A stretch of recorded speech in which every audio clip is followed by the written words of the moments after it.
Sorry about all the delay here. Please. Okay, I'm gonna start off with a poem that's called Punxsutawney. It's a little town in Pennsylvania where people try to go to see if a groundhog leaves his shadow on February 2nd. Throughout the barren winter, I stared vacantly through the cloudy bus window at life and other passersby. Always a dim, vague image of myself reflected back at me, holding my existence captive. Unwilling to face both inner and outer world, to see through the pain framing my existence, I cast the bitter fog, heaving my breath onto the cold interface between the two, obscuring the image projected, the one looking back into me. Then I wrote over it, allowing my fingertips to wander aimlessly across the hazy portal until they numbed. As I withdrew my brush, the warmth spread back into my extremities.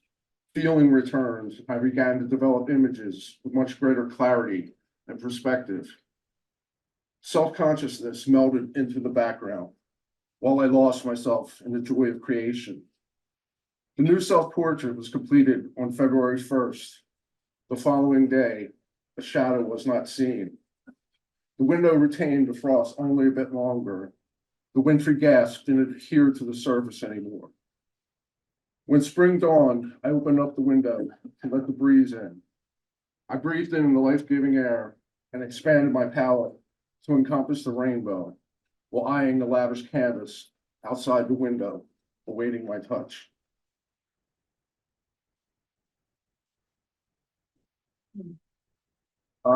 This is named after a Beatles song, but has nothing to do with it. It's called Ticket to Ride.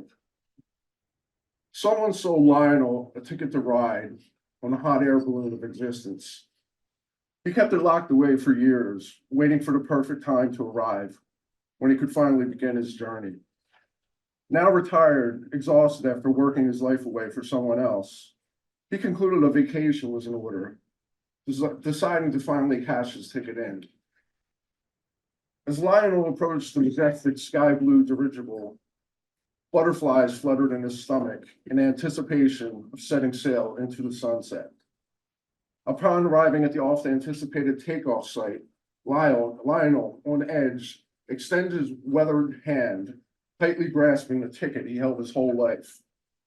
Instead of grabbing the ticket, a complimentary hand on board reached out to him in seeming friendship, while the other embraced his arm, welcoming him aboard. Lionel was baffled the ticket taker seemed uninterested in collecting his fare, so he emphatically insisted that this was the ticket he had paid for, while thrice pointing at it with his index finger and holding it up to the airman's eye. The aviator explained that the flight has always been free and apologized that someone or some institution had defrauded him into believing he needed to procure a ticket. Reluctantly, Lionel allowed himself to be guided into the basket, muttering, "Is this allowed? Aboard my craft, you have permission to do anything you like without a material cost. In fact, thinking like this is what's holding you to the ground." The voice lingered in Lionel's ears as the speaker vanished into thin air, the balloon swiftly sky-scaling like a cooped kite loosed from captivity. Freed of the ballast that clung to his shoulders for decades, Lionel defied gravity and discovered he was a natural pilot with his head in the clouds, just like he was as a child, only wiser, much wiser.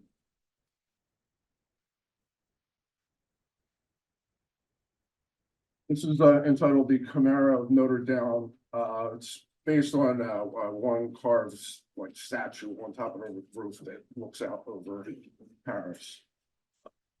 It's not, it doesn't look the same as it did when I was there before. Perched atop a pinnacle of Western civilization, I overlook humanity, whose face has become obscured by a host of sacred institutions questing for power. Up here, above it all, I listen to man make declarations of independence, of brotherhood, of loyalty, of piety and such, but also watch over the world looking at deeds, not words, noticing the transgressions against Christ's teachings, and I see the truth. Conflict abounds. This colossal construction I sit upon, and all that is housed within, is not exempt from the rule of law. Its foundation rests upon the Old Testament, pointed eyes with the Savior's teachings. The ancient eye for an eye ethic has persisted through millennia in different garbs. Man has worshipped and soldiered for a cornucopia of beings, including the sun, the moon, and stars. But no God ever ruled so mercilessly or sat on a throne as long as Mars, the god of war. When a time comes to challenge this order, I will get off my haunches and take flight, preaching the gospel of a democratic creed that ranks human welfare and existing in symbiosis with the earth and other living things as the highest good, where adherents are freed by compassion, not bound by dogma, who challenge orthodoxy and seek to eliminate all systems of domination, and who lead by example. But until then, I will bide my time in this Gothic dystopia, awaiting the moment that the whole superstructure implodes upon itself.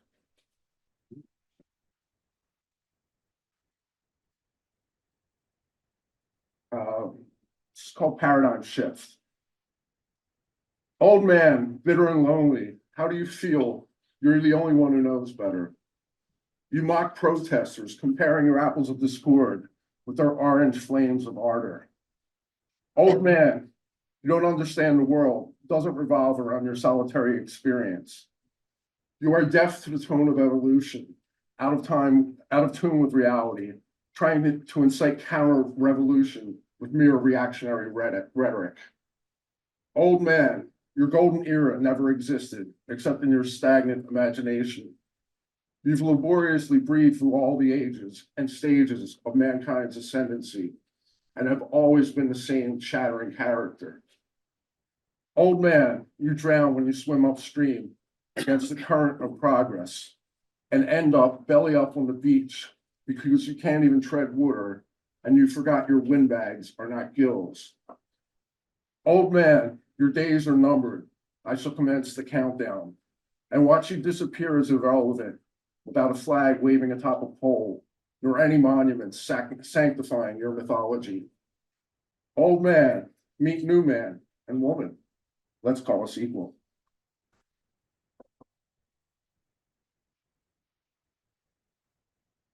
I'm going through some old stuff.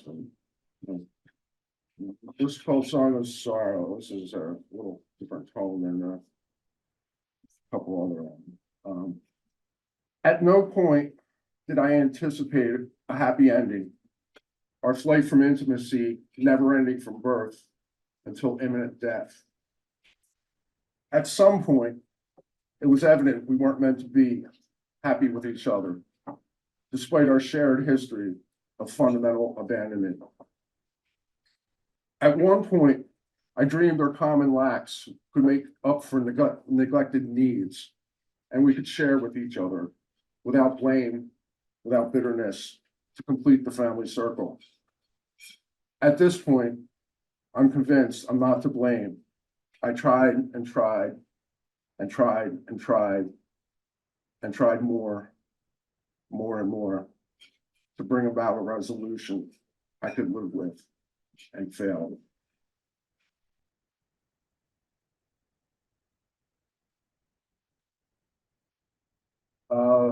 This is a Shakespearean sonnet called Purple Night. No longer shall I be afraid along the road my heart dictates, a path unknown.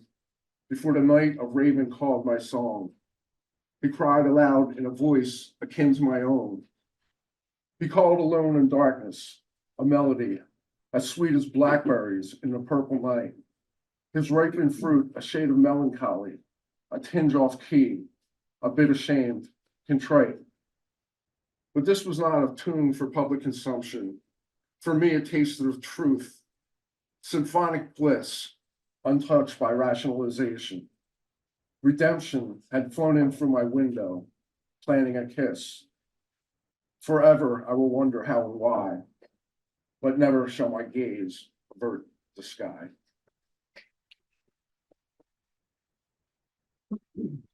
It's a relatively new one. I've read it a couple times recently, so hopefully I'm not boring anybody. So coming home. Coming home to a faraway place I never thought I'd be. To a faraway place I never thought I'd be. I'm just arriving. I never thought I'd be. I'm just arriving, learning how to see. I'm just arriving, learning how to see who I've become. Learning how to see who I've become still seems foreign to me. Who I've become still seems foreign to me because I'm still learning. Still seems foreign to me because I'm still learning who I want to be. Because I'm still learning who I want to be is one most forgiving. Who I want to be is one most forgiving, accepting of myself. Is one most forgiving, accepting of myself, coming home.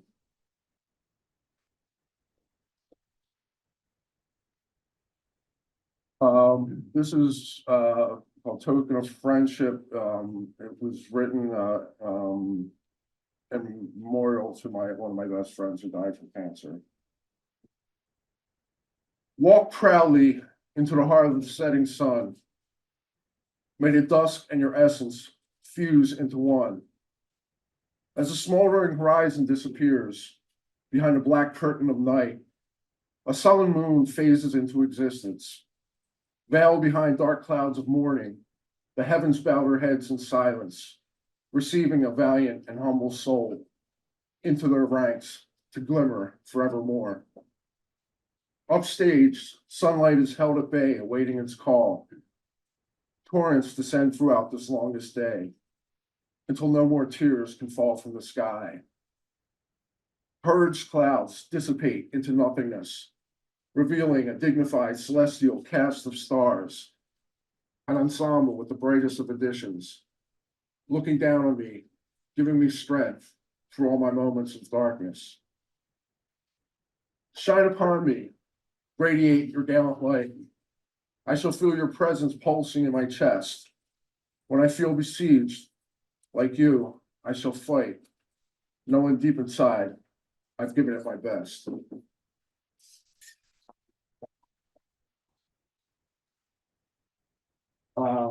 And this is called Sparker. This was kind of a fun one to write. A wiry waif of semi-encrusted metal. I lie dormant in a cardboard coffin left over from last year, abandoned on a decrepit, musty dust shelf overlooking a dilapidated basement. Abased by Roman candles, bottle rockets, M80s, and regiments of firecrackers, I've become little more than child's play, relegated to live in shadowy squalor, awaiting my spring cleaning death sentence. Derelict in her duty to cover her waist, or at least come close to the target, Jane has left the litter box area ripe with organic fly fruits, attracting the attention of everyone except the kitty. I spy a buzzing bug-eyed housefly meandering towards its picnic area as Jade bounces down the steps, anxious to make another deposit. But then her focus is stolen by a dizzying, zigging, and zagging. The chase is on, into the sink, out of the sink, across the washer, onto the dryer, now bounding towards me. I'm hurtled through a grubby, buggy cobweb, sprawled out on the floor, my silvery head exposed, dangling out of its protective sheath. Jade pounces, batting me silly sideways with her upturned forepaw, once, twice, then from the other side, jumping straight up, landing on her feet, then rolling to her side, hugging the box on top, kicking from below. The commotion aroused the babysitter, who found me bent out of shape and concussed. Parts of my combustible torso were flayed, and my home was shredded and discarded. Jaded and forlorn, I awaited my disposal, never to know what it means to be alive. Then fate threw me a slider. I was set straight, carried upstairs, dusted off, and paired with a lighter. Melissa was playing with Malibu Barbie and telling her she'd never ever let her be lonely. Us four paraded into the green, grassy backyard. I was held up to the sky and granted fire. I sputtered at first, but gained momentum. My white hot shower cascaded in all directions, raining bedazzling sparks of jubilation.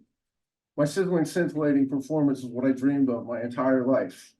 For that one moment, I shined like never before. And now, as I'm about to become extinguished, I rest knowing that at least once I provided light for others, and it's been in me all along. And the shortest ever poem, and I'm gonna get off the stage. It's called Truth. What's that you're holding in your hands? My soul. Looks like a book of poetry. Is it for sale? The book is.